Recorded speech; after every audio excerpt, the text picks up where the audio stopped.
Good afternoon, everyone. This is the Vermont House Committee on Commerce and Economic Development. It is Wednesday, March 11th, 2026 at 1:02 in the afternoon.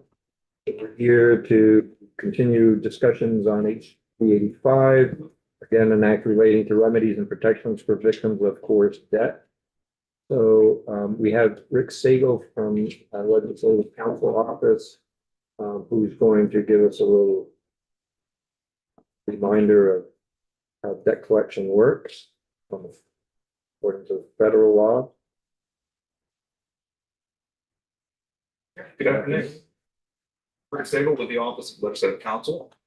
So H 385, I don't have any written testimony or any amendments because my colleague Mary Royal is working on the bill. I'm not really even too familiar with the bill, but I've been asked to come today to answer questions and give a brief overview of debt collection because it is a consumer protection issue, and that's mostly in Title IX, which I spend a lot of time in Title IX. And I'll just kind of give you, and I don't know if you've heard this yet, so forgive me if you've heard this, but for the most part in Vermont, debt collection regulation is under the Consumer Protection Act, which you've heard me talk about in this committee a time or two. So you go back to the unfair and deceptive act in commerce, that is considered where the regulation for debt collection is. So if a debt collector, which I'll show you how Vermont defines it, if a debt collector engages in what Vermont deems to be harassing conduct or stalking, one of these categories of areas that Vermont says this is consumer protection, then a consumer can go through the agent's office to have that debt collector be investigated, have some type of litigation proceed on behalf of the consumer. There's not really any statute that's specific in Title IX to debt collection. It is through the Consumer Protection Act. So the AG's office, I've shared my my web browser here showing you that the AG's office does have general information about debt collection. You've probably seen this. If you look up Debt Collectors Vermont, you will find this webpage. And you see some of the basic principles that debt collectors can't do in the state. And I understand one question you all had is, does a debt collector include the first party creditor? Is that correct? Does that sound familiar? So based on my view of the definition, which these are the rules that the AG has adopted in Vermont. Look at the effective date, 1974. So they're older. Now maybe they've been updated since then, but originally 1974, unless I totally can't find the newest version, this is my interpretation of the newest rules. At the very bottom, you have definitions of the various entities in this process. So I read the word debt collector as means any person engaging or aiding directly or indirectly in enforcing claims, and includes creditors and their agents when they are so acting. To me, that's fairly clear that includes the first party, the creditor that incurs the debt or that you incur the debt with. I also would include the third party that the creditor sells the debt to if they have some kind of relationship where they sell that debt. So federal law does not include that, by the way. Under federal law, the first party, the creditor, is not subject to the Fair Debt Collection Practices Act, the FDCPA. Yeah. That federal law does not explicitly include those first party creditors, but Vermont does, and states are allowed to give consumers more protections than federal law provides. I'd be curious to hear if the AG has an opinion on this. I don't know if you've had testimony from the AG as to whether they agree that this definition includes, I think it does, based on reading it. It's their rule, so I'd be interested in that, but they gave a question, Mr. Chair. Their rule, which means they can change it. Right. And the rule is based on the Consumer Protection Act. So pretty broad authority to change these rules, how they wish. Of course, it goes through the legislative LCAR process, but that's up to them if they want to update that rule. Like, In theory, if we wanted to add in definition for debt collector to pull that into statute, I mean, we could do that. That would be okay, right? I'm just thinking on this bill, I mean, it technically is germane. So yeah, it would be. Of course, then we would have to have conversations about this. It would slow the process down. Never mind. I answered it.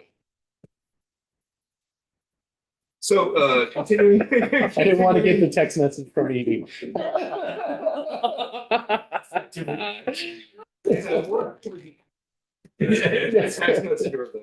Claire, yeah.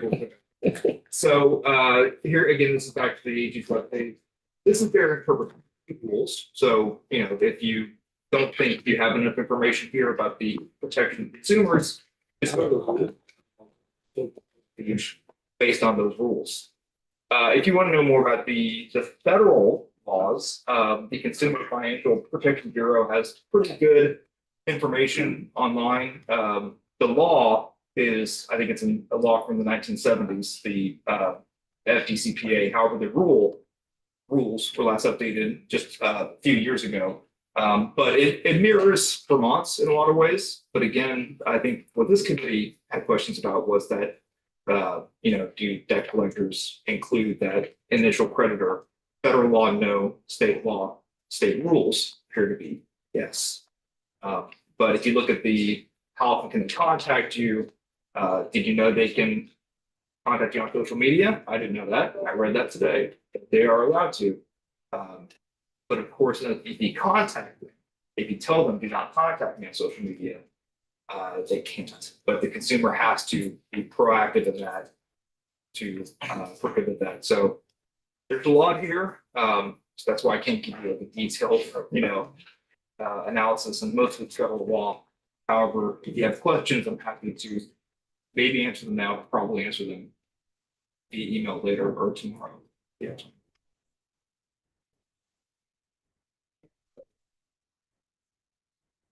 My understanding, the Fair Debt Collection Practices Act also makes it so that if you request no contact, they can't contact you.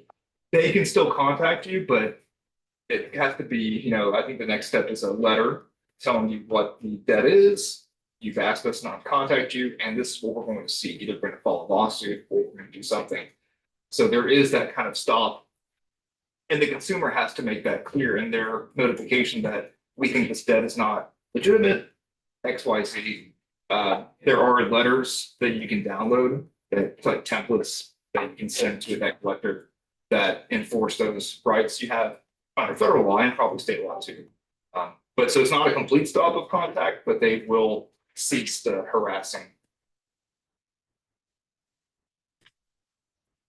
Ooh. Is there a definition for harassing? Well, so in Because I mean, are they allowed to send letters at that point? Some reason I always thought it was once you send a letter, they don't correspond with you. So I can't say that's totally true because there is that at least one and more contact that they can tell you what their next step is. Yeah. If it's litigation, if it's they're going to call up the debt, whatever they want to do. After that, I don't know. I can get back to you on that and let you know what else they must stop doing. If they're allowed to call you once a week, once every month, I don't think they can. Yeah, After that letter's been sent. yeah, I definitely telephone. I think it's over with.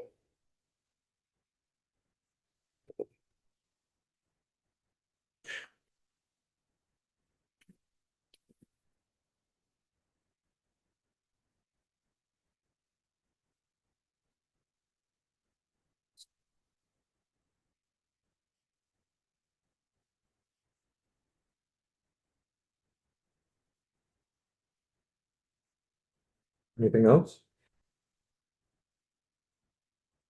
Not for me, unless if it's Yes, we're good. you can always, if the committee wants later on, suggest a bill that would either require Vermont to update the rules or would place some more guidelines? Because right now the AG has pretty latitude on the rulemaking, so. You all can always change that.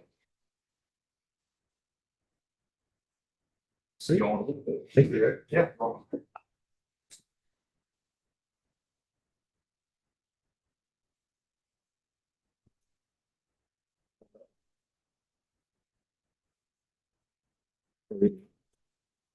Yeah.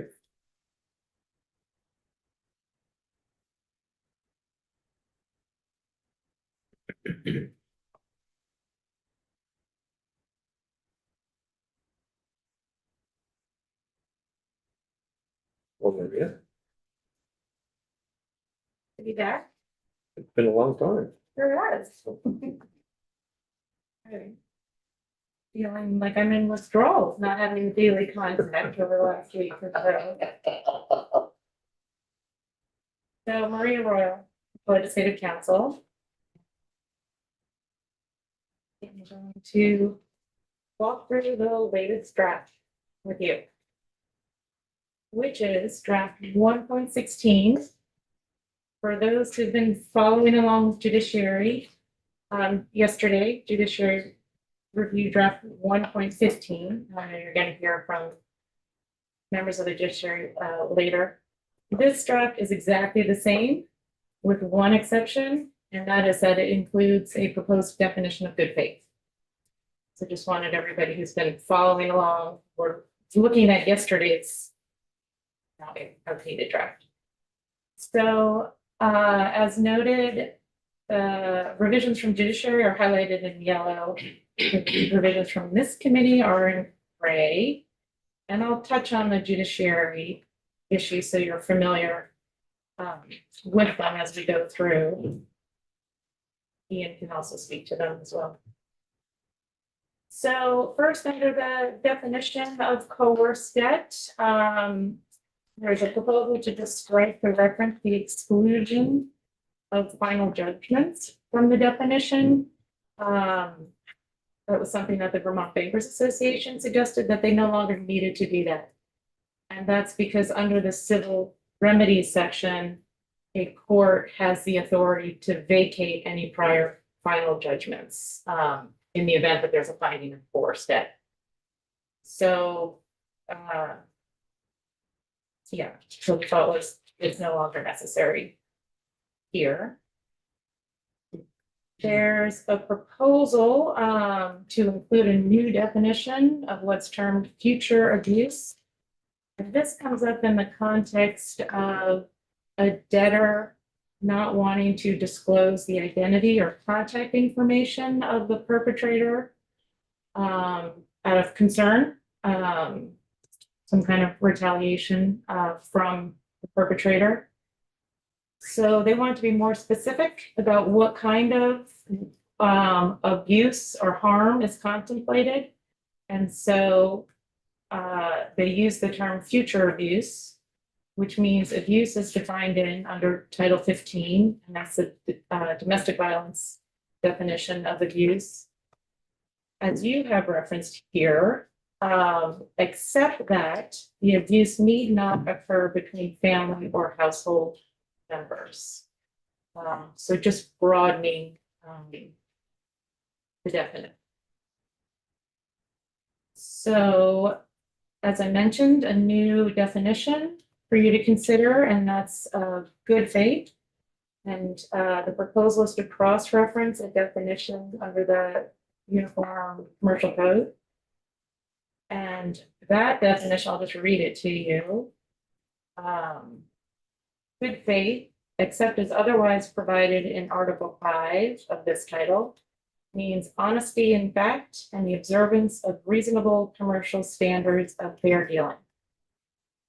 And I'll also just note that that definition is used in the context of Article 4 of the UCC, and that's the article that deals with bank deposits and collections and customer rights with regard to a bank. So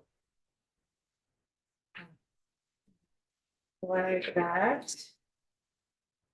And then under qualified third party professional, it's just some proposed language here that came from the Vermont Network. Just to more accurately define who a crisis worker is and broaden it to make sure it is inclusive enough. So a crisis worker as defined in Title 12, employed at a program, survivors of domestic violence, sexual assault, stalking, human trafficking, or abuse of children, and who has relevant training or expertise. Then, moving along. Oh, okay, there was a proposal and I wasn't sure if the committee had made a decision. But this is with respect to the creditor's determination after they've done their investigation. I'm in subsection D, line 13. The creditor shall provide, the creditor shall notify the debtor of such determination in writing and shall provide a good faith, that's where the term good faith is used, basis for the determination, and a proposal to strike, including identification of the evidence reliable.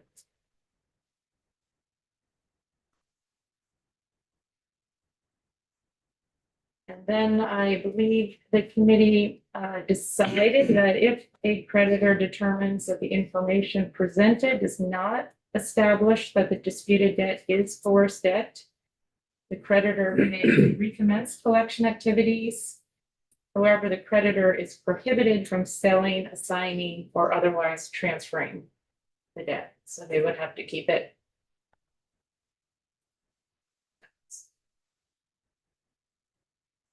So just some updates to the model form to reflect those changes.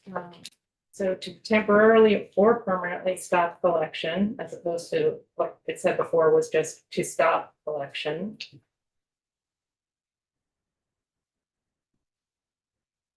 And other changes were made to conform with the definitions as well.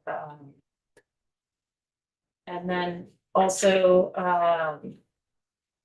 within 30 days after we receive this information, we will do all of the following. So no longer saying stop all attempts to collect or debt from you. Just go right into notify you in writing that we are stopping all attempts to collect the debt from you, pending our review of your claim. And further on, yeah, actually in subdivision 3 on line 8, is the provision where they creditor would request that the information be removed from the credit report if they find that it is coerced debt, or alternatively, they have the option of challenging their claim in court. So under the civil legal remedies, this is just a technical change. So if the court finds the debt is coerced debt, the court shall vacate any previous default judgment issued against the debtor on the coerced debt, just making it a little bit tighter there. And then under these are the protections, potential protections that a debtor can request from a court. So if a debtor signs a sworn statement that disclosing the identity of and contact information for the perpetrator is likely to result in future abuse to the debtor or a member of the debtor's immediate family, the creditor may file a motion requesting a hearing to determine the danger of future abuse to the debtor or to a member of that debtor's immediate family. And then in such an action, the debtor shall bear the burden of proving by a preponderance of the evidence that if the debtor discloses this information, the perpetrator poses a danger of future abuse to the debtor family. Subsection E, just striking presiding because it's not necessary. And then these are the, this just refers to all of the measures the court can take, sealing records, allowing for remote hearings to protect the data. Noting that not necessarily all of them, but some of them. Then, right along.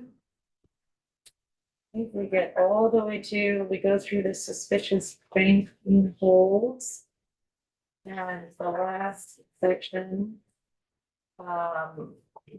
You had asked that there be some kind of data collection and report back once this section becomes effective, which is July 1st, 2028. So at that time, the Commissioner of Financial Regulation shall study the utilization of the core step protections and remedies codified in section 1, essentially. In conducting such study, the Commissioner shall consult with representatives from the Vermont Network, the Vermont Bankers Association, Association of Credit Unions, the Attorney General's Office, Legal Aid, and any other person deemed appropriate by the Commissioner. And then among other things, the study shall include an assessment of core debt claims with regard to their frequency, creditor investigations, the presence of fraudulent or illegitimate claims, the challenges experienced by debtors or creditors in exercising their rights under the applicable subchapter, any other matters being relevant and appropriate. And then the initial report shall be submitted on or before November 15th of 2029. The findings and recommendations shall be submitted in draft form to the relevant committee's jurisdiction. And then just because of this new section 6, we just went through including that in the effective dates. Is that it? Questions from Maria?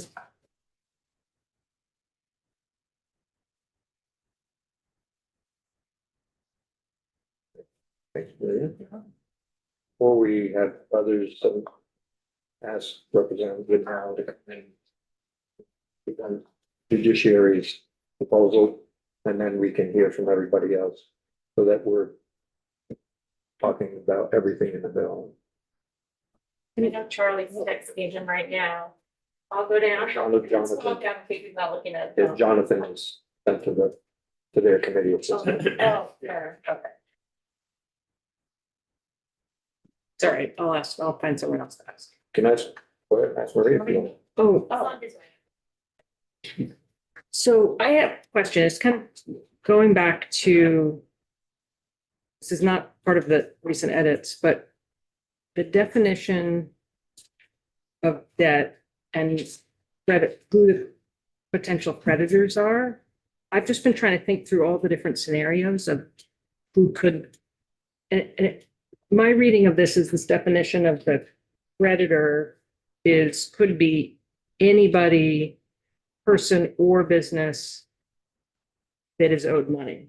Is that an accurate? Yeah. Okay, so it could be. Got it. So it's very broad. Okay. Thank you. That was, because we've been mostly talking about banks and credit unions, but potentially that is a very broad category of people. Thank you.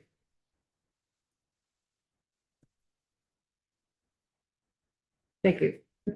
Thanks, Maria. Okay.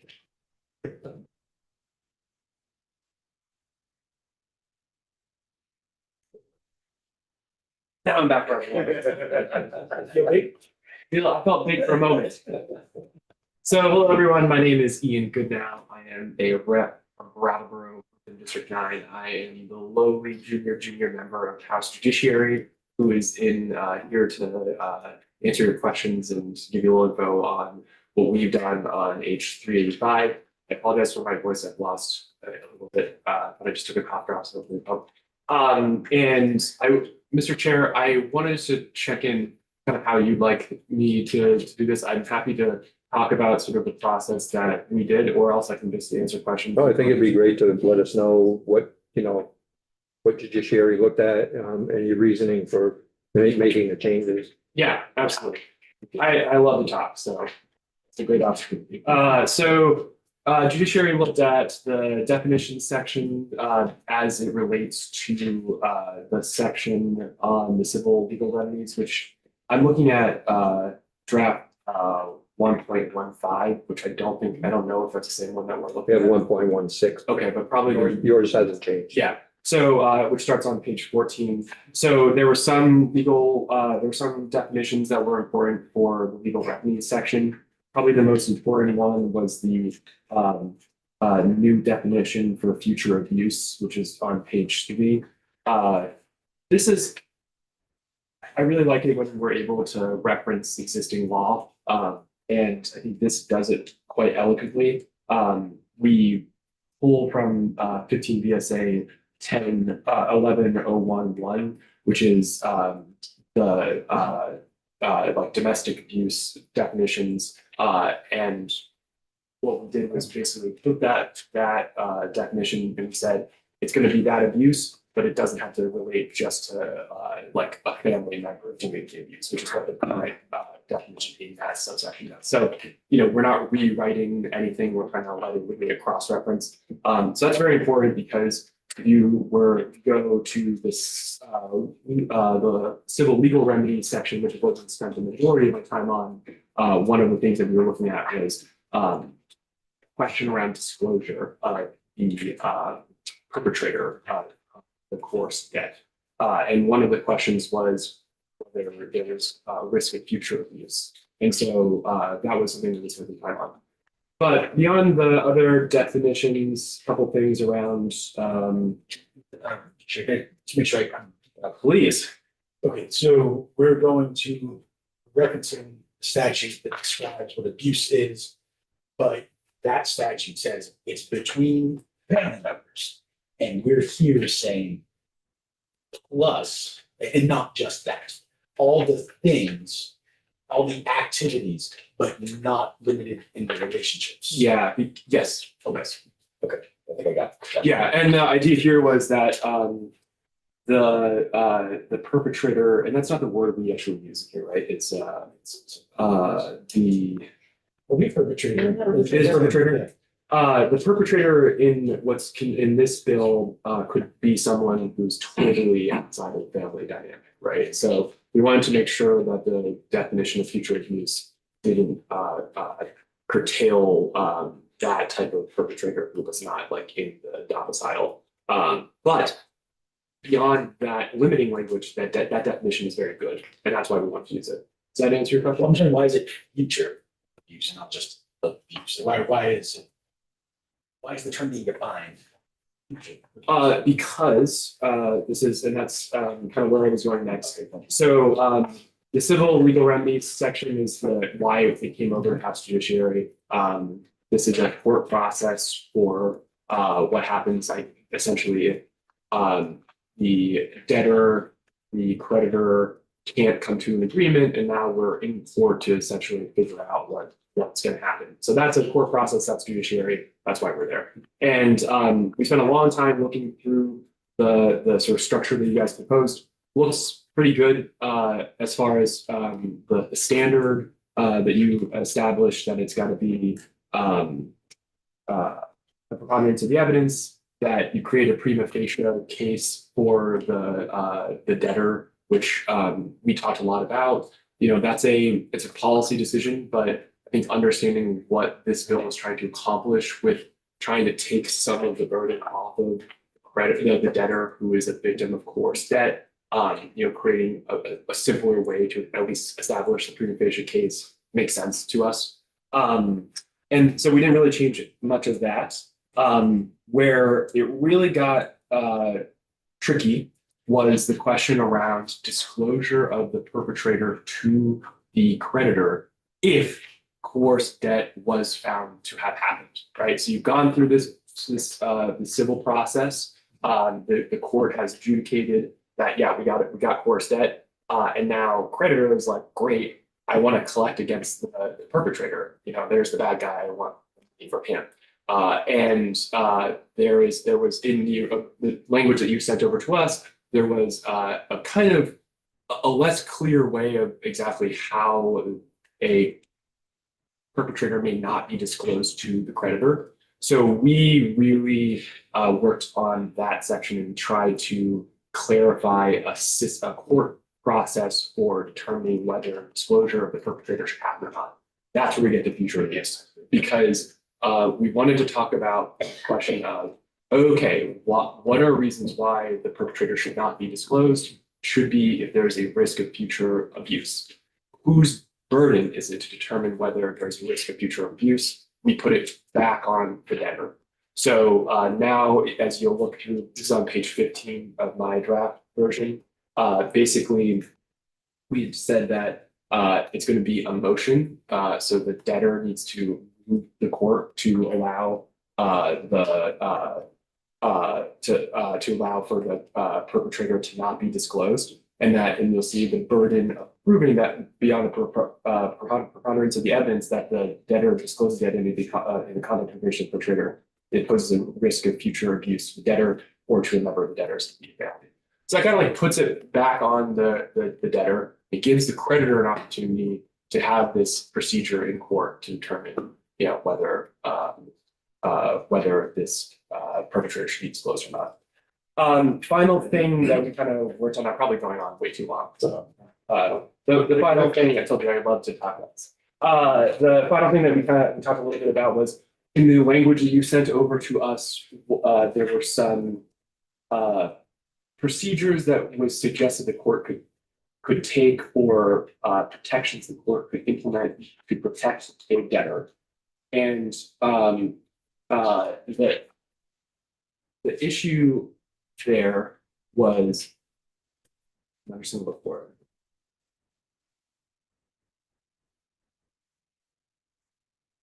So this is subsection E on page 15. So the issue with the language that was sent over to us was it kind of just gave the court some sort of direction that they could do some things, but didn't make it clear like who was asking the court to do it. And the judiciary doesn't just sort of do things without being, they are a neutral body, right? And they need to be moved by a party to do things. And so we reworked this section to say, okay, the debtor can ask the court for these different types of protections. And then at the very end, we made it very clear that the debtor can also seek an RFA, a refrain from abuse order, but that we're not asking this civil court to impose any kind of RFA protections, because that's not an appropriate venue for that kind of protection. Yeah, and then we made some other changes here and there, but those are like the big substantive discussion points that we had. It's a great bill, and we heard testimony about how important this type of work, this type of bill it is for certain individuals. It could be life-changing, to be alleviated of some amount of debt. And while it wasn't really clear from the testimony that I heard exactly how many people that would be in Vermont, the fact that there's absolutely a possibility that could be life-changing, really, in my personal opinion, is very meaningful, good work. And I think that was reflected in the straw poll that we took, which was 9-0-2. And I anticipate that the other two probably would have voted in favor of it and didn't really hear much opposition. Sherry.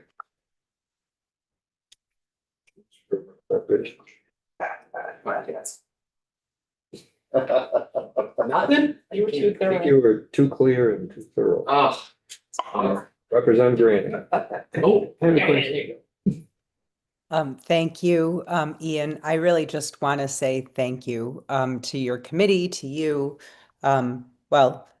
Yeah, because this is, I think, how we work together to get bills passed. We didn't have the expertise to understand how to work this through the courts, but your committee clearly does. And so I just appreciate it when it goes well. And I think that when we are able to do that, it gives all of us hope that we can keep doing it more going forward. So, and just to be clear, I am sick and stayed home and wore a mask yesterday. I didn't just, take a cough drop or anything. I'm just kidding. Burn. Yeah, no, really appreciate it and appreciate that you shared having enough time to work on it. We are slow sometimes in getting this done. And Martin would have loved to have been here. He's working over on and we're tenant, which is taking a lot of our time. So I am a sorry replacement for him. I appreciate the time. Bert, you have a question? No, it was just a question to keep them talking, but we really don't need to do that. Hey, sure. I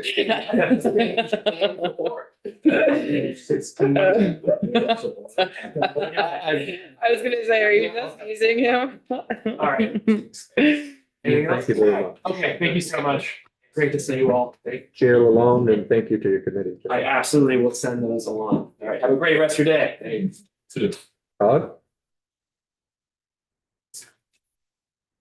I did. You think Very fix of Todd. Good afternoon. Todd Davis, Assistant Attorney General, the Attorney General's Office.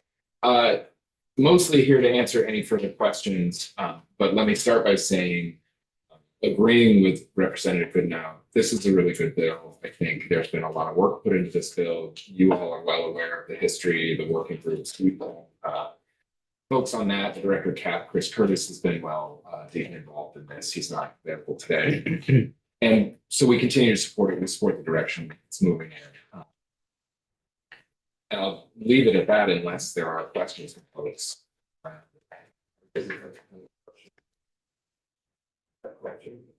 Yeah, so if I send a letter, are you guys interpreting as stop communication? You mean under this bill? And not, well, Under the underline, the rules that you have. Yeah, so here's what I found out of the debt collection. A little bit is personal history, but so when I was originally at the AG's office 15 years ago, we were involved in debt collection. That's when the rules come. When that question was brought to me, I reached out to folks in our consumer division. We really have not engaged in any debt collection work. We've worked with certain debt collectors around debt adjustment. But even that work has really tailed off in recent years. I don't think we've been getting the complaints around it. And so we haven't been putting resources towards it. So I think it's a fair question about what we would do in that scenario. And I think it's pretty theoretical. That's the only issue. I think we would hold off and let this process play out because it's more clearly defined here. This is a question for Representative Booth. Are you looking at an industry that you want to see be able to continue functioning? I haven't quite been able to follow. so the reason why I'm asking is because we're talking about relief from creditors. And currently it's set up where it still stays in the creditor spot. And if the debtor can send a letter, cease communications, the only thing that's left is just on the credit report, which doesn't go all the way that some folks want, but it certainly will, not having to get phone calls, not having to get, even letters in the mail. It could provide a relief on that level. And I just want to, if it's not something that current practice, I'm thinking that maybe we should add that in there. Because that would meet the need of the debtors, right? Because they still have the debt and they can go after it through court. But creditors, sorry, that's what I meant. But it still provides that relief. It's not, relief from the debt, but it's relief from the Experience of it. And at that point, I assume that the creditors would put a note on it that it's being contested, which would also lend to the ability for a debtor to attempt to get manual underwriting for loans. And I don't know that process, but it's because people will provide credit to people under manual underwriting. So it's a little bit more cumbersome, but I think to make it fair for everybody involved, because the creditor didn't, it wasn't their fault. And if it was their fault, then shame on them and, we should punish them, but in these cases, it's not the creditor's fault. And it's not the debtor's fault. So, striking that balance, that's where I'm coming from in my thought process, and why I keep asking that is because it does provide that relief, and sometimes just not getting the letters, not getting phone call, it's there, it's there, but when dealing with abuse, small little things bring it up over and over and over again. It's like when you go to a funeral. It's not just the funeral of the person that you're going to, but it's also all the funerals that you've been to, the loved ones that you've been to. Yeah. So that's what I'm thinking. So I spent some time with this bill trying to think through various scenarios, kind of how they would play out. And so my question has to do with creditors who aren't banks. They're not lending institutions. A creditor, let's say it's a contractor. Okay, so if you were, and there's an allegation of coerced debt to a small business, right, that had a contract to provide the service or whatever it is. So how does that play out? So I may turn to Maria. Okay. In terms of how. I was gonna do what I think she's doing right now, just look at the definitions. Because I Square up where. I tried to go back and look at definitions and your answer before, and it seems like the creditor is very broad. So it could be a person, it could be a contractor, it could be a small business. Right, so I'm concerned about unintended consequences in those sort of more formal and informal types of credit. So I guess that's a. Maria? I was gonna say, you're right, that predator is very broadly defined. I think what might narrow it a little is the definition of forced debt. Yeah. Which means all or a portion of secured or unsecured debt, so solely or jointly in a debtor's name.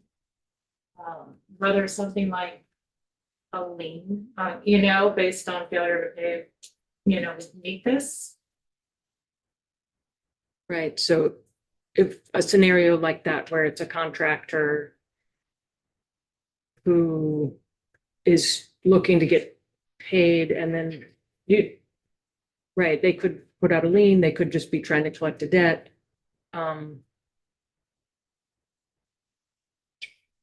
Do you need to go through court to get a lien? No? Okay, I don't know. Yes. Oh. That's my question. So, I mean, I guess it's a concern I have.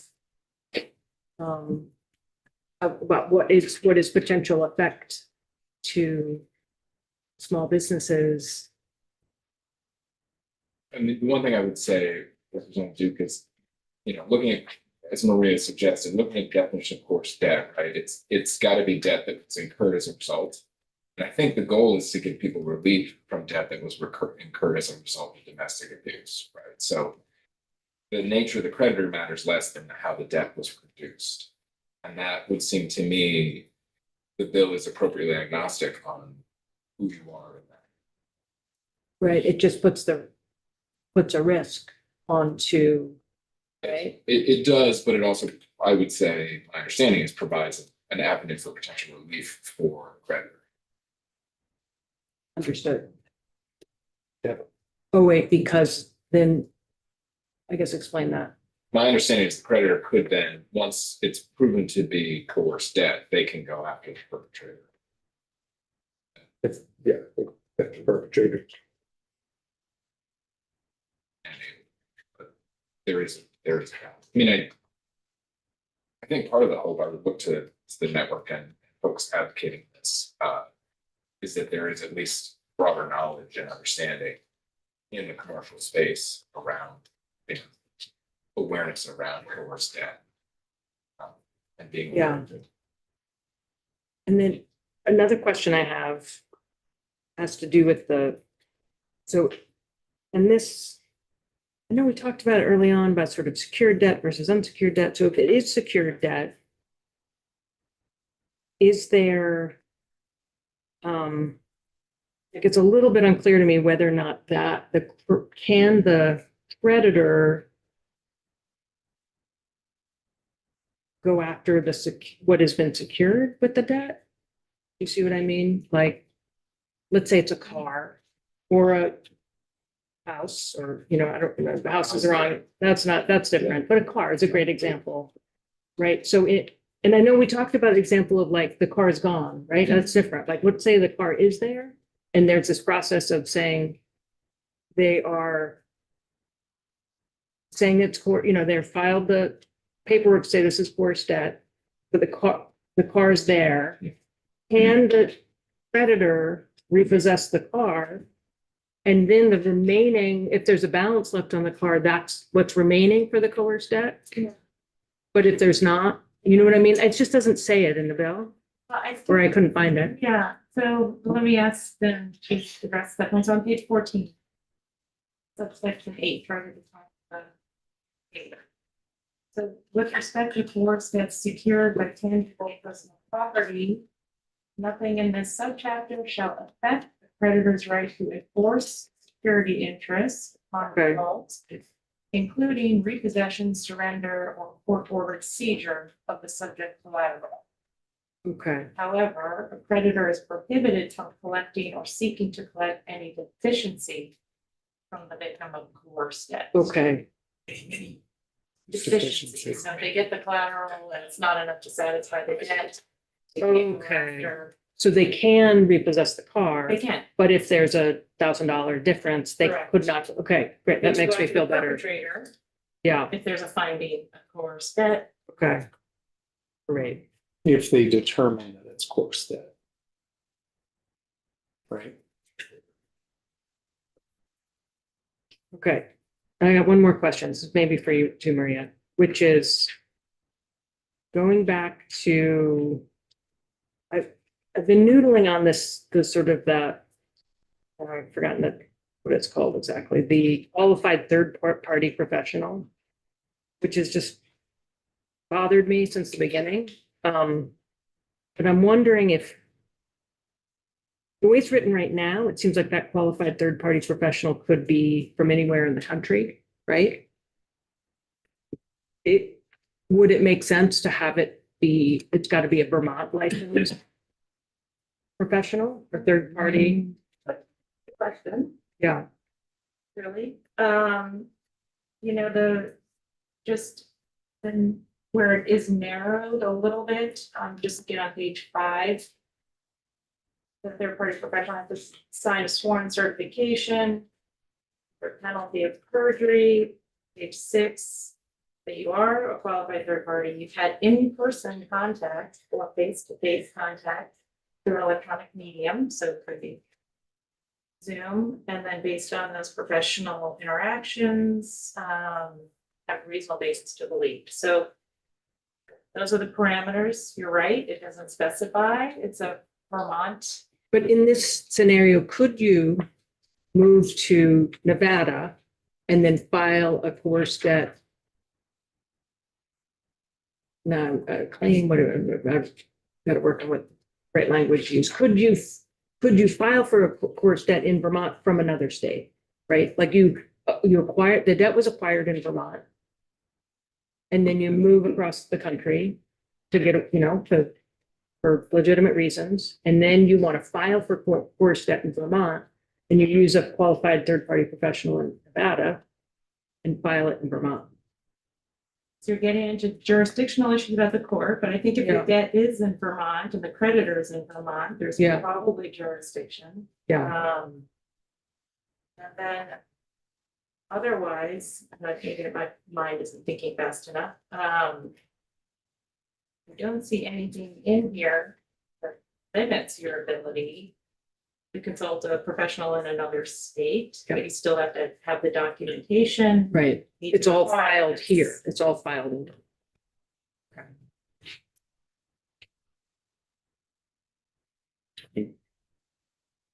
And could that person who's licensed in Nevada sign the affidavit that says that they're a qualified third-party professional as defined in 9 DSA? I think that's your question, Right. right? Right. So would that mean that that person that moved to Nevada would have to find a qualified third party in Vermont?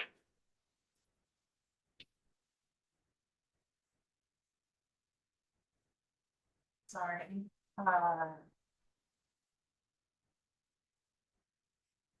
you saying, can you meet the definition of qualified third party as you're an officer of the court, you're an Well- attorney, you're.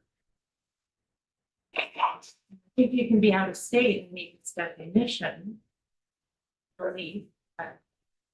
I think that's Yeah. pretty much your question. Yeah, People practicing whatever the qualified people are that live in another state, would they be under our jurisdiction when they sign this and swear to it that they could do that. Not for licensing purposes, but they'd be subject to perjury if they sign a document and submit it to a court, so. I mean, I think probably one good example might be if somebody's seen a professional at Capacity in New Hampshire. Good. Right, that's Yeah. the practice they're, you know. Would you want to restrict those professionals from being able to sign or not? I think that's a policy question. You have more jurisdiction over the people you license, but there might be reasons for having broader. but there also could be, if it was found that they perjured themselves, if they're from another state, I would assume that there would be some record that would go to their licensing division in that state. And that, I think no matter what, there's gonna be consequences if they're not licensed in the state of them. The Nevada example exists, but the Massachusetts example exists for people in Stanford. Sure. Just go to that. So I think, but the whole, it does seem like the chain of consequence would reach. Yeah. To professions, but I hear that. I've just always struggled with that third-party professional definition because a lot of these third-party professionals, their job is to advocate for their client, right? And so they are not impartial. They are not looking at it from an impartial standpoint of saying, they are saying, my professional judgment, I support this claim, but they're not really, I don't know. I just think that third-party professional attestation is not really that high of a bar. And so I don't know. I hear what you're saying, but I don't think that people that are licensed are going to put their license on the line and perjure themselves to help somebody.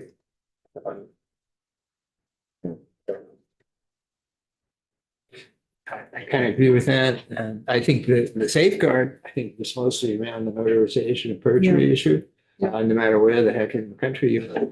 I also worry that if you're limited just to Vermont professionals, you could be really posing a real problem for the victim. Yeah. Because they might have a Too, yeah. relationship with Yeah.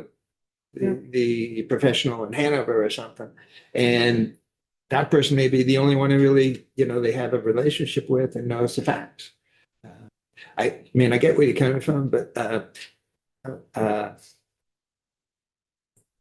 I'm confident that the notarization and perjury thing is good enough, and I'm worried about the consequences of just letting it in. Yeah, I hear what you're coming from. You know, we want to be able to go out to the apple tree, string them up, right? Emily, And just to add other thumbs. to what Herb was saying, I think it's also important that in the event that a victim has has been, kind of working through this issue with somebody that would also get some amount of credit. It's I can imagine, being in this position, it's incredibly emotionally arduous, and it gives you this has the potential of giving you a full picture of what that person has been through as a result of having been a victim of corset. So I think having that at this station is an important piece. Understanding.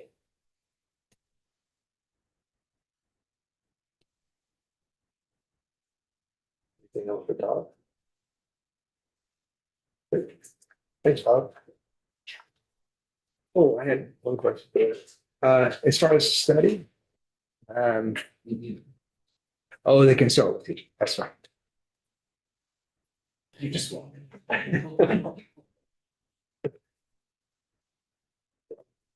Yeah.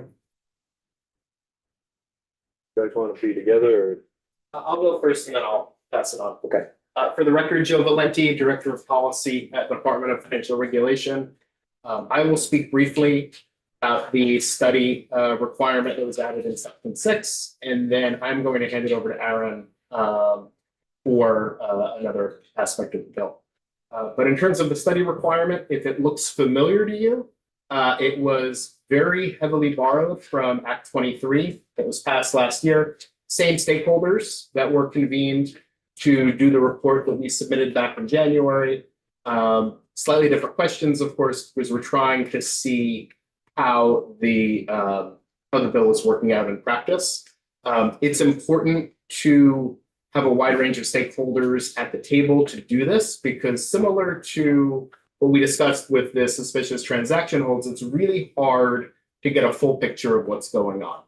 Going back to something that Representative Duke had said earlier, there are a lot of different kinds of creditors. They may be banks, they may be credit unions, they may be non-bank lenders, they may be debt collectors, et cetera.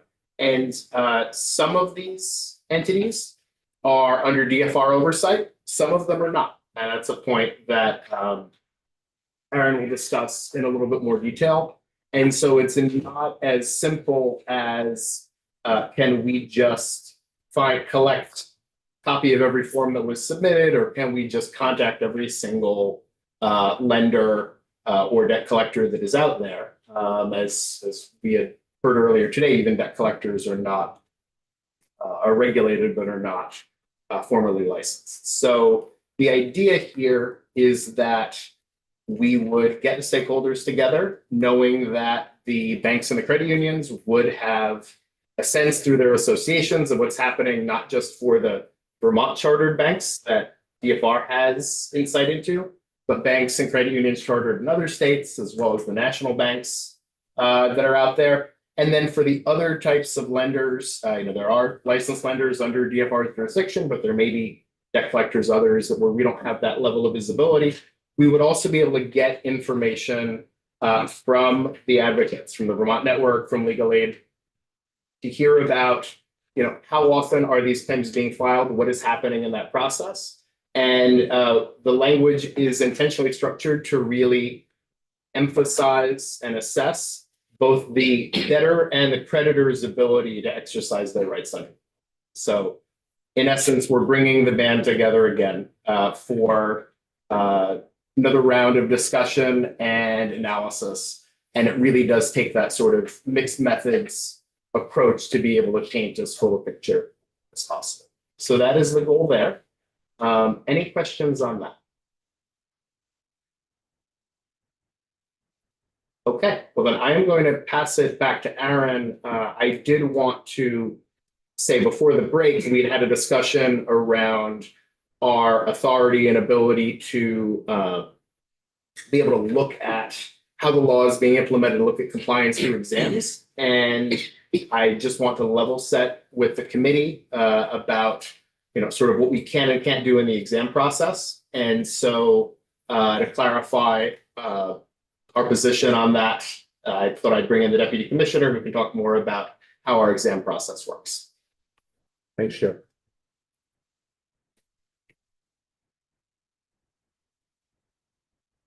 Good evening, everyone. Aaron Ferris, Deputy Commissioner for Banking at DFR. Joe took most of what I was going to say, but I guess you did have some questions on the exam process. So I mean, I guess to just reiterate what he was saying, we only have oversight of the entities that have a license with us or are chartered by us. So that is going to be a small sliver of this activity. I mean, as it's written, anyone could move from another state and then come to Vermont and be a Vermont resident. And they can still use these powers in the law. They may not really understand that. We do compliance exams of our licensed lenders and our other licensees, some banks and credit unions. We're looking at a lot of different factors of their compliance with Vermont law. We would obviously add this to that sort of to that exam and say, all right, how would we test to make sure that they are complying with this? Ask them how many reports of course debt have you received and how have you adjudicated those, and have you provided notices within those timelines, and you complied with court orders and the like. So I guess that's the real quick and dirty summary of really what our powers would be. Happy to answer any questions on any part of it. So touching on two things. First, the exam authority. Sure. And then on the report and the specific items that you can study. So the exam authority, are you saying that you'd look at compliance by creditors under your jurisdiction with the requirements of the statute? And I assume that would include one of the most important policy sort of features and protective features in this bill has to do with what happens when the creditor really doesn't think it's closed debt. And they are obligated under the bill to make a determination about that and a good faith determination. That's the key for me. Would that examination, at least to the folks that you are have jurisdiction over, would your examination authority, I would think, would look at, I mean, it's a key element of the legislation. It's where the rubber hits the road in terms of, what the creditor is thinking and what the debtor is thinking. Would that be included within that exam? Yeah, I would think it would. I mean, like the first step, like I said, would be like kind of asking, how many of these cases have you experienced in the last year, 2 years, or however long the period we're looking at, and then delving further and saying, all right, provide us examples of these. Well, we don't have the resources to look at every single loan that every single lender makes in a given period. So yeah, No, you do sort of sample. a risk focused. Exactly. Yeah, A sampling and you process. probably pull a sample. Right. If we found issues with it, we might delve further in other areas. Okay. What is What it should, what the file would do. So the other question, similar though, on the same topic in terms of the study, I see in the items that the study would address, there's got creditor investigations. And I'm just wondering, there would be helpful to have, because again, I think this good faith determination on the part of the creditor is an important piece. I'm just wondering whether having something to express in the study around taking a look at those good faith determinations would be helpful in terms of you being able to shepherd that study. Yeah, I mean, I think, we'll have direct ability to ask questions of our 7 banks and at that point, 7 credit unions at the most. But I won't have insight into really what Citibank is. I don't have really the ability to ask them for that information. I understand, but I think the way I understood the study and the people that were going to be part of it, for the folks who don't have jurisdiction over you, you'd be relying on the network and other people to tell you about complaints around those issues. Sure. So that would be trying to backstop that. Yeah. I mean, we would definitely rely on all of those partners. I still think though, to get the evidence from the creditor, we might be pulling our hair out, fortunately. Citibank say no to you? Yeah. Well, let's, if we go back to the approach we took with suspicious transaction holds, we wanted to have the Vermont Bankers Association and the Association of Vermont Credit Unions at the table. Obviously, I cannot speak for them, but they would have visibility into their members who are not under our jurisdiction. And so it may not extend to the level of detail of having specific documents, but if there were general high-level concerns one way or another, my expectation would be those would be communicated to us in the process. Yeah, I will say, I think those parties will be incentivized that if they're experiencing negative outcomes from this law, they would want to share with us through that process. So if they're, for example, experiencing a rash of blatantly fraudulent claims of coerced debt, they would want to tell that to us and ergo you. And vice versa, if it turned out that they were, there was a lack of responsiveness, I would expect that we would hear that from Legal Aid or the Vermont Network or others to that point. So in your study in the data collection, how would you collect data on sort of creditors that you don't regulate? That's a really good question.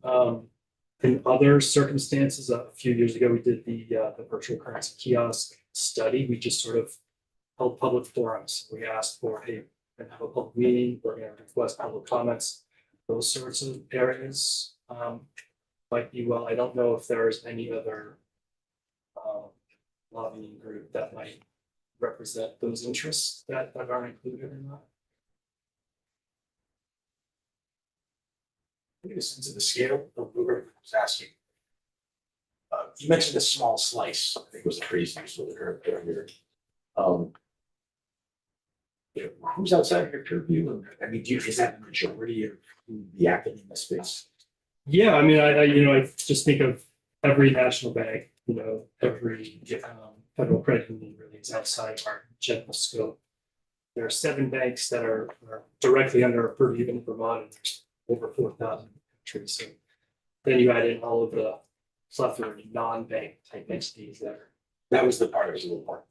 That was what I was curious about, like non-bank entities. I was just curious about what that industry sort of looks like, but if outside your purview, you would have a little bit. Yeah, I mean, generally speaking, if you're in that industry and you're making a loan to a Vermonter, then you should have a license to do that activity in Vermont. Most of that activity relates to mortgage lending. That is outside the scope of this bill, directly excluded. I think it's going to be a little murky, as I said. Like, let's say I was living in Texas at the time this situation occurred to me, and I moved to Vermont. Presumably, the law would give you these protections, but it may not be something that or a lender or some other credit authority. Could we put in the report some kind of a requirement that if somebody is claiming coerced debt or going through the process to get relieved from coerced debt, that they have to notify DFR or they need to send that information somewhere so that there's a way to track? That's an interesting, interesting question. We haven't really, it's not generally what we do on a regular basis. We're not really set up for that. We do have a consumer complaint area that does field complaints for consumers that have been harmed by any entity under our purview. So we could collect it in that way in general. So if it's, we do have reports, we could certainly report on that activity that we've received through that process. I'd have to think through if it would be appropriate for us to be sort of a repository of every single claim that's ever filed in that case. And if it's a lender that is not in our jurisdiction, then we would not be able to require that it be submitted to us. I think the other issue that I could see with that type of process would be, if we were, I think 2 things could happen. One is we are being inserted, right? When we are not the right body to adjudicate. We can handle a complaint if one is filed with one of the lenders in our jurisdiction. The other piece would be I could, obviously we would take every precaution that we could to safeguard that information, but I could see there being confidentiality concerns about a financial regulator having someone's very personal information when we really don't have a good reason for accessing. Complaints are within our privacy, those are confidential, so shouldn't be that big of a thing. The questions for Aaron? Thank you.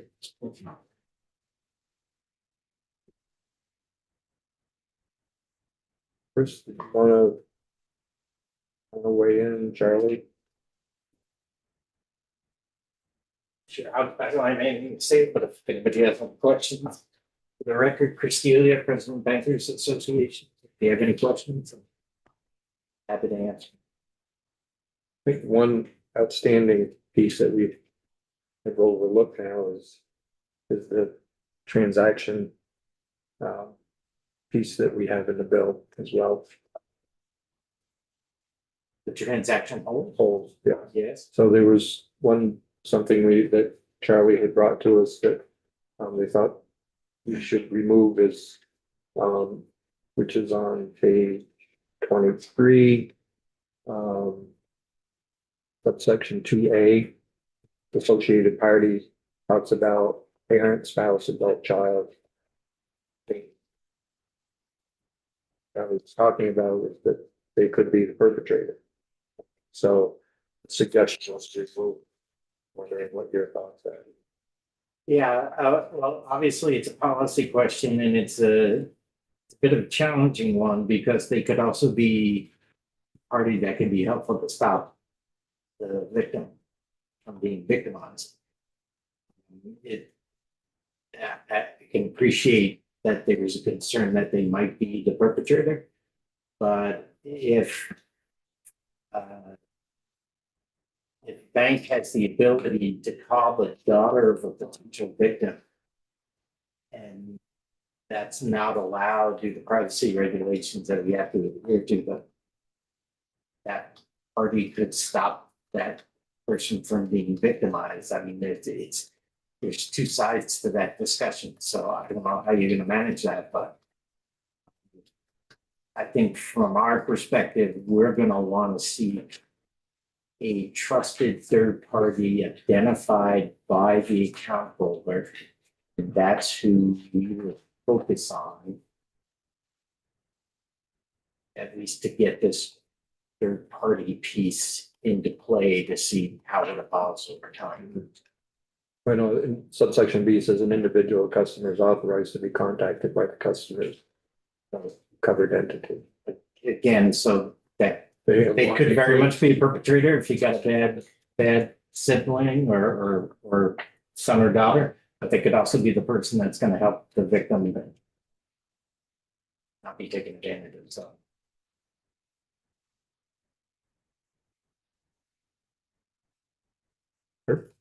So there was a definition of good faith that was added to the first part of the bill. It references the UCC definition. Does that make sense? Do every day. They have words to the.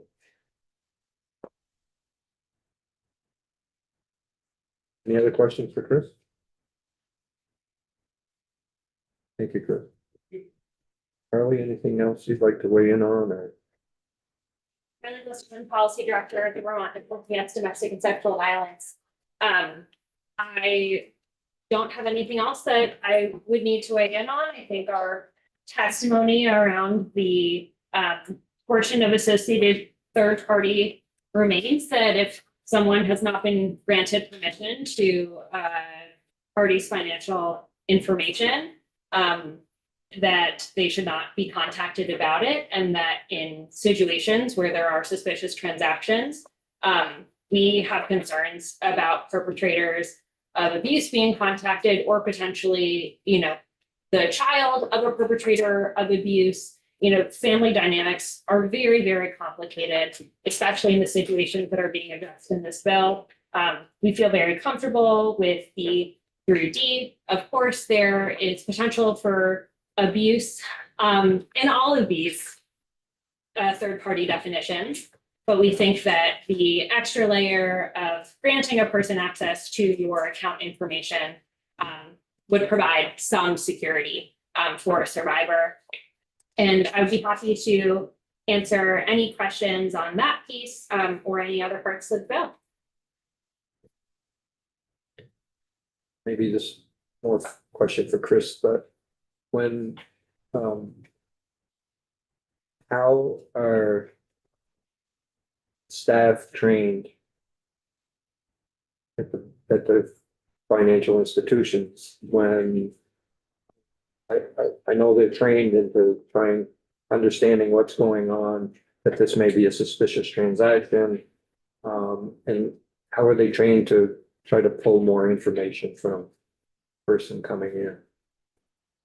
From the victim? Yeah. So it's obviously looking at the behavior of the individual that's standing before you.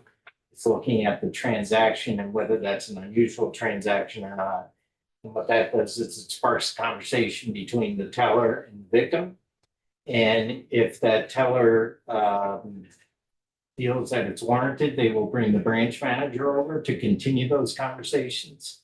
And it can also escalate to the security officer within the institution.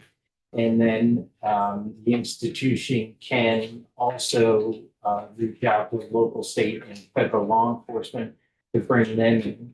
So all of that is part of the training process that goes on for the frontline folks, that they know there's a kind of series of steps how to engage the customer to. I follow up. Sure. What about online transactions and things like that? Is it, there are plenty of younger consumers that don't go into branches, so is it any for? There is, but obviously you don't have that face to face, so you are going to struggle with that level of engagement. At that point, if the bank sees something that's unusual happening, they will, my understanding is try and reach out to the individual.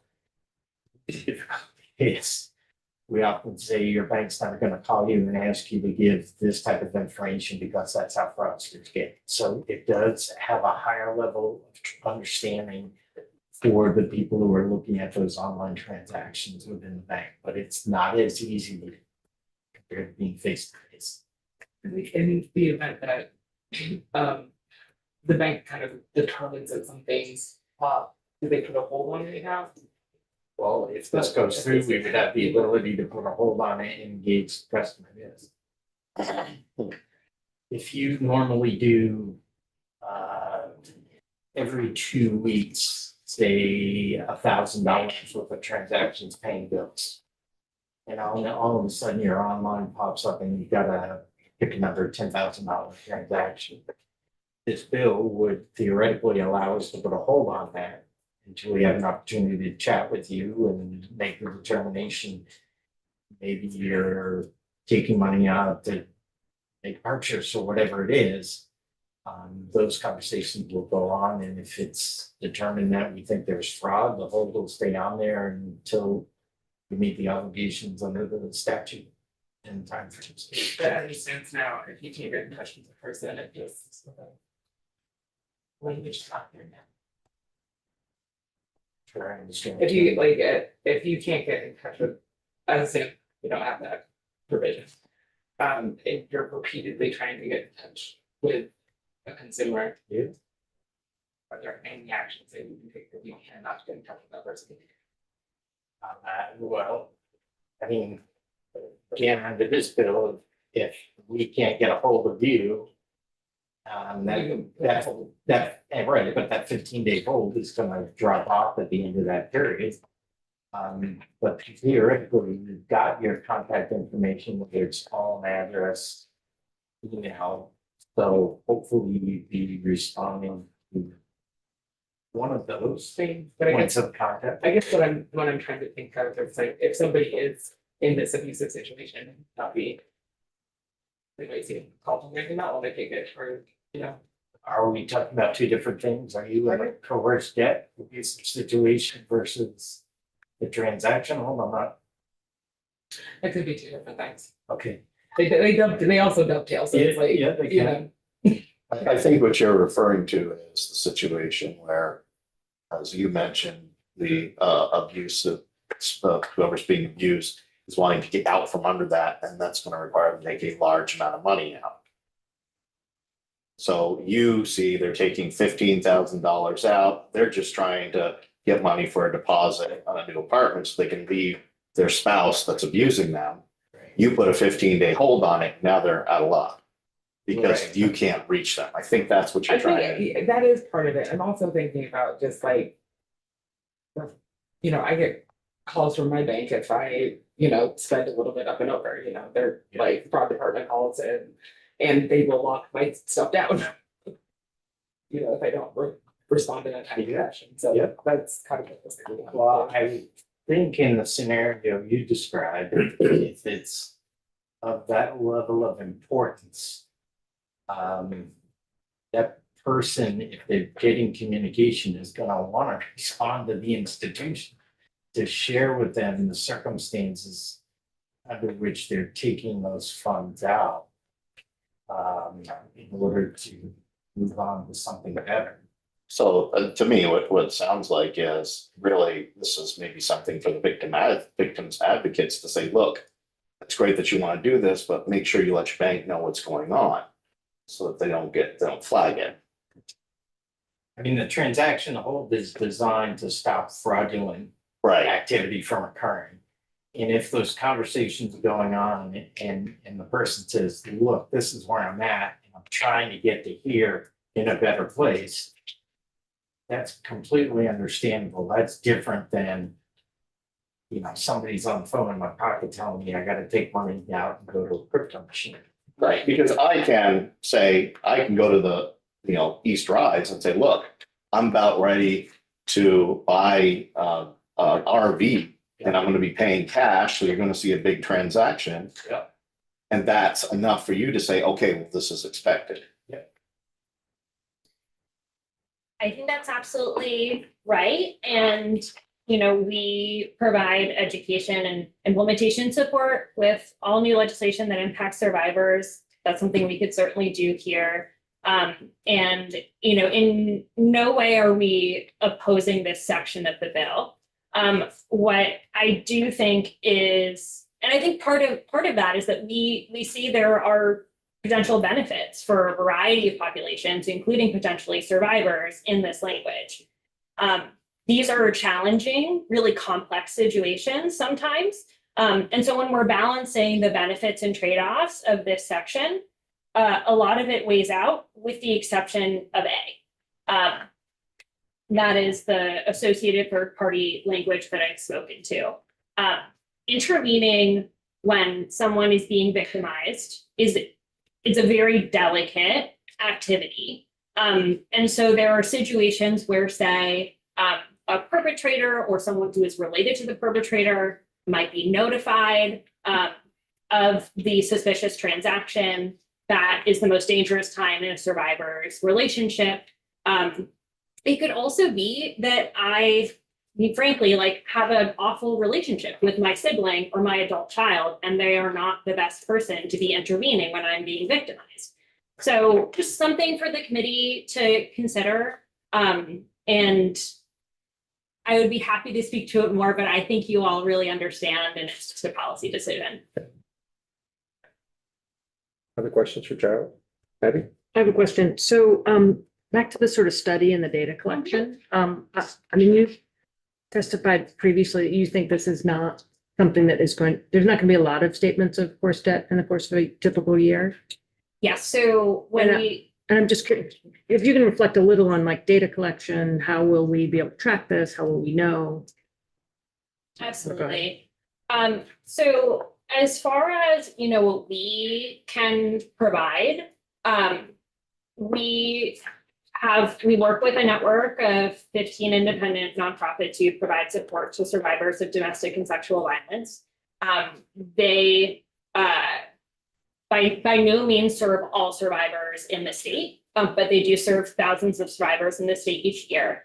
And so we can gather information from the field through those organizations that can give us an understanding of what they are seeing and how often this law is being utilized. And we are part of this committee and would be happy to share it then. When assessing how frequently this law will be used, can just look to the states who already have it. And I've shared data in the past that just speaks to how it is a relatively small number of people, but it makes a really big difference in their lives. That's what we expect to see. Thank you. That helps. Other questions for Charlie? Charlie, thank you. Thank you.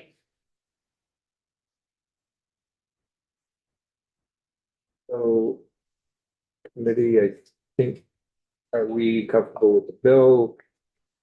As it's, want to get things ready so that we get a final draft tomorrow. Let's see if we can move this out. Art? Yeah, I think it's a great bill. I'm keen in on the study issue. And one of the items in the 7 has to do with creditor investigations. And I'm really hoping for a lot around the good faith determination by the creditor. And I think, we've heard testimony that, we trust a lot of those creditors to do the right thing. But there might be some who have different ideas or standards or whatever. So for me, it's key to know, or at least to study or try to collect information about the nature of that good faith determination. So the only thing that would be not a big, huge deal, but good faith is really important for me, whether it be helpful to be expressed in that particular subdivision to say something to the effect that, creditor investigations, including, determinations, good faith determinations around the state. That would be my one suggestion. Politicals.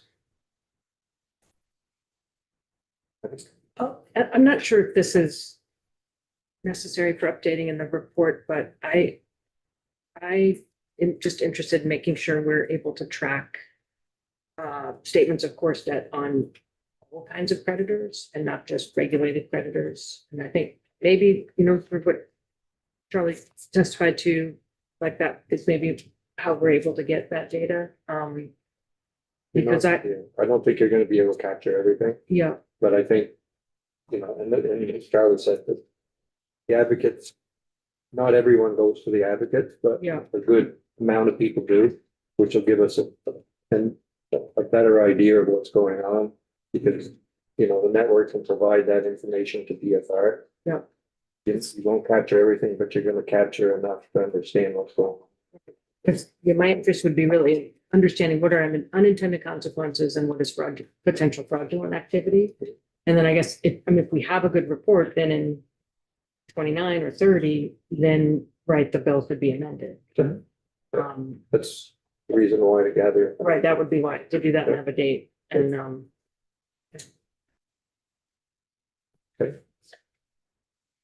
One other item. So in terms of the folks that aren't regulated by DFR, I think that's where the consultation, I think, with the Attorney General comes in, because they have jurisdiction over enforcement of the whole, the whole legislative, the whole statute.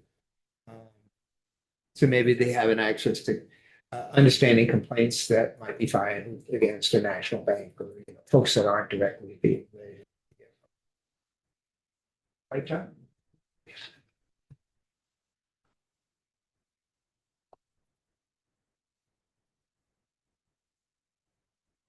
The questions?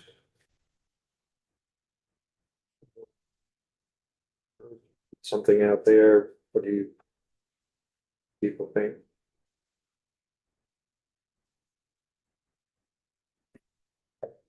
I think it's nice to have. I don't know if it's neat to have.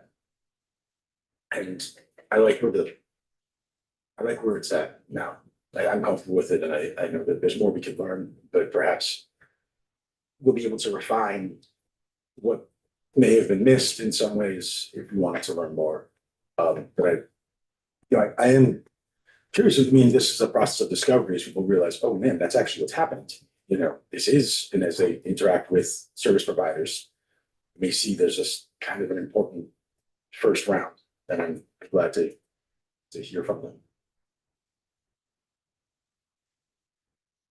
I like it. I think it's, We're just leaving it the way it is for now. Yeah, I am. yeah, I think it's a good, I'm happy with it. It's good, Bill. Good bill. All right. Edie, anything else you want to weigh in on? I just so appreciate everybody's work on this. This is, it's not a bill that was easy. It's not a bill that was quick.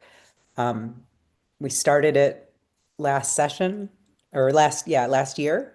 And a lot of people have put a lot of time into it to get it to where it is today. And I'm grateful to everybody, especially the committee. We've had some great questions. We've gotten some, we made it better. So really thank you, everybody.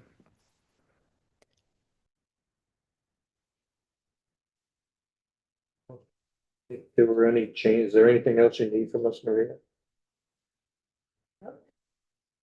Okay, well, if you can get us a clean copy for tomorrow at 9, we'll have our final discussions and take a vote on it. Great. Thank you all. Really appreciate the work on this one.